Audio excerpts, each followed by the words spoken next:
The weight of the cardboard box surprised me. Not because it was heavy. It held nothing more than a few framed photos, a dead desk plant, and the mug with a hairline cracked down the middle. But because of what it represented. 6 years of work, boiled down into something I could carry in one arm. The camera of my mind lingers on it, brown, battered, the company logo stamped in black marker on the side. A box, nothing more. Yet the weight of it pressed into my chest like a verdict.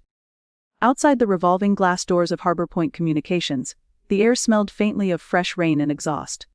The building loomed behind me, all steel angles and tinted windows. The kind of architecture meant to impress clients but somehow always made employees feel smaller. I set the box on the trunk of my car and, for the first time all morning, allowed myself to breathe. Disloyal. That word still echoed in my head. Victoria's word. The memory replayed with the precision of a cruel film. Her office at 9 sharp, blinds drawn, the air-conditioned chill, her manicure tapping against an email printout. I consider this disloyal, she said, sliding my ID across the mahogany desk like a discarded library card. Not one word about the 6 years of late nights, the millions in revenue I brought, or the client crisis I diffused before they ever reached her radar. No acknowledgement of loyalty. Just the accusation of betrayal. The security guard who'd escorted me out of the building had been polite, almost embarrassed. My colleagues had looked up from their screens, eyes wide, lips pressed into thin lines that said, "We're sorry." We know. I had smiled at them, a practiced, weightless smile. No scenes, no pleas, only dignity, now alone in the parking lot. The April sun warming the back of my neck, I realized my hands weren't shaking anymore. The knot in my stomach was gone. What replaced it was stranger, something that felt almost like relief. 6 years. 6 years of next year. Maybe. Of record profits paraded at quarterly meetings while my own requests for a raise were neatly filed away with excuses. 6 years of swallowing disappointment.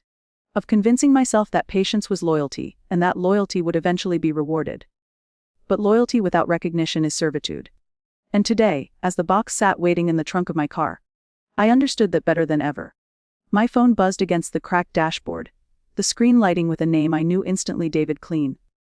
The CEO of North Bay Solutions. The very client Victoria had just claimed she'd personally manage in my absence. I stared at the screen, heartbeat quickening, the edges of the moment sharpening like glass. Victoria thought she'd ended something. She didn't realize she'd just opened a door I'd been too afraid to push on my own.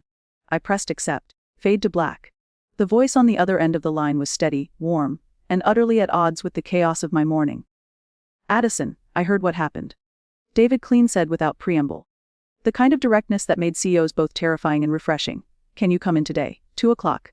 I swallowed hard. The words tasted surreal. Fired at 9, invited at 10. Yes, I managed. I'll be there. When the call ended, the silence in the car felt louder than before.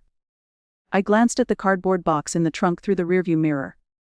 Its contents stared back at me like witnesses to the wreckage.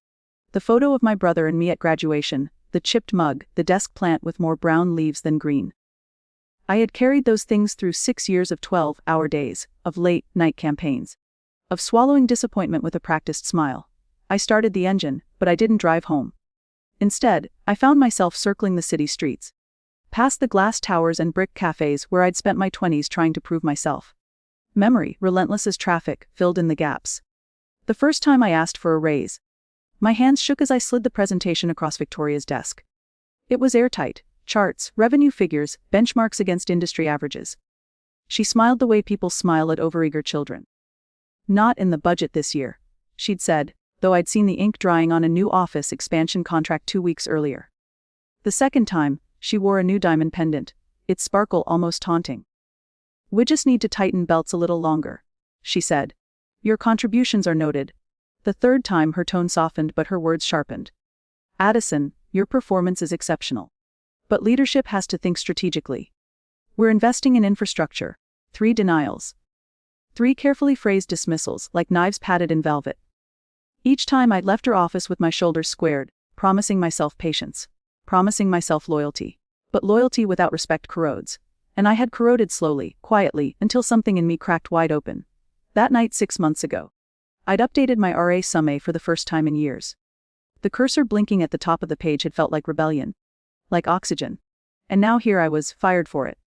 Victoria had turned the act of self-preservation into a crime. Branding me disloyal, while the company fattened itself on my labor. At a red light, I caught my reflection in the rearview mirror. My face was pale, but my eyes looked alive in a way they hadn't in years. The light turned green. I drove, not home, but to Olivia's apartment.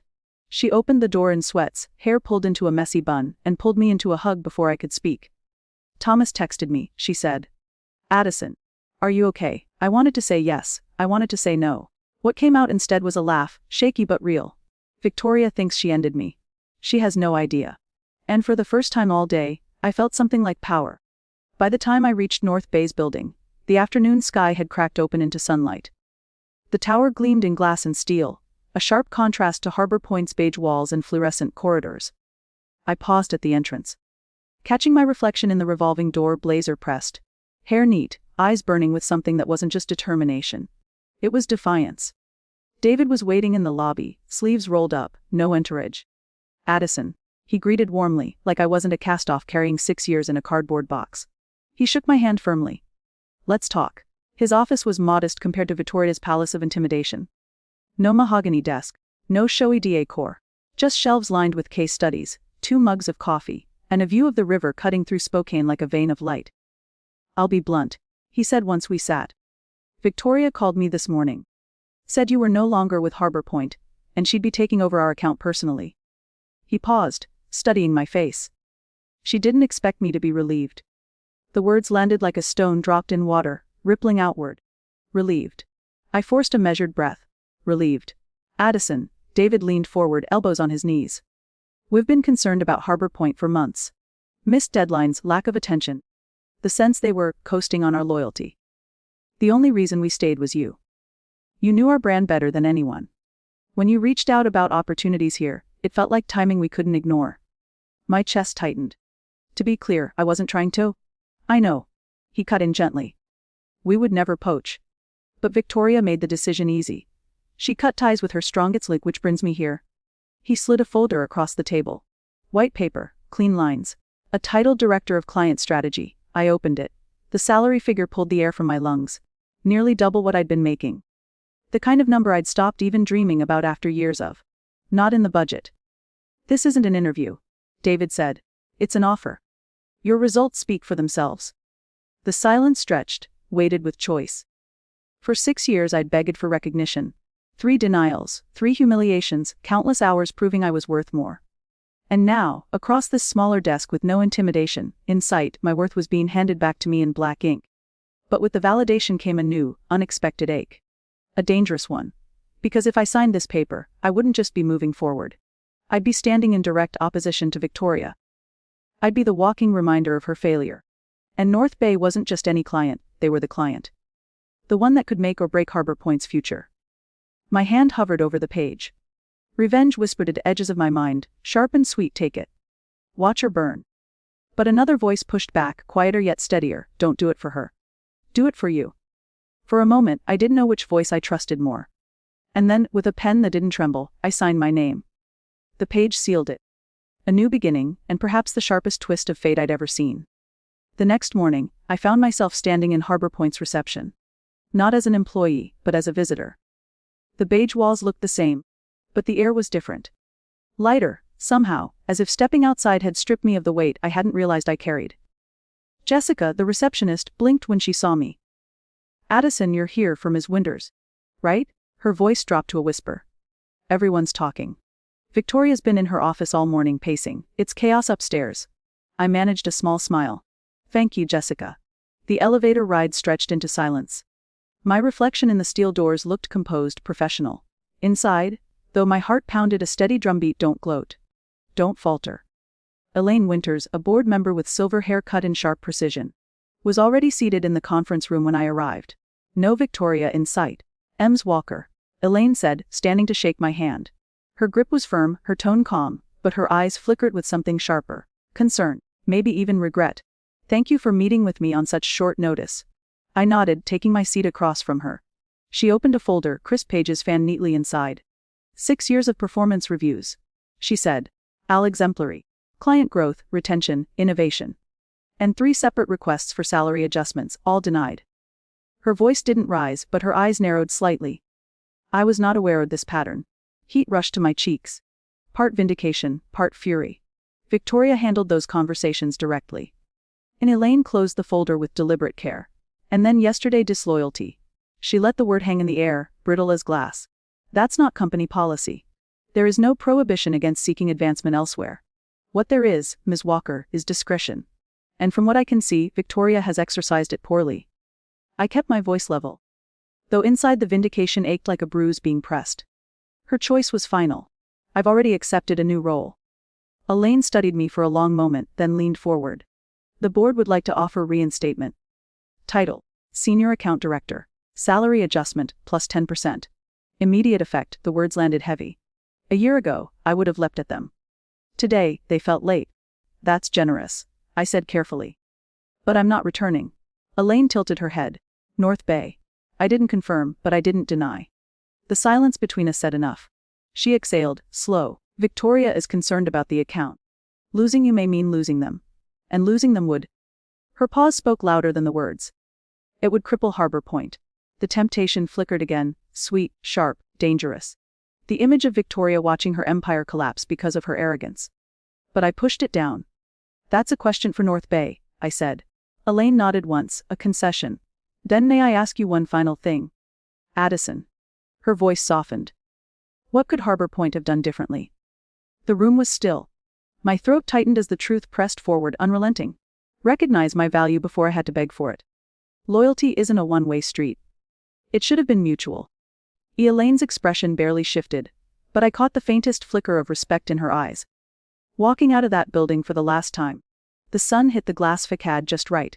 It looked cracked, fractured, not from the outside, but from within. And I realized something important. Victoria hadn't fired me.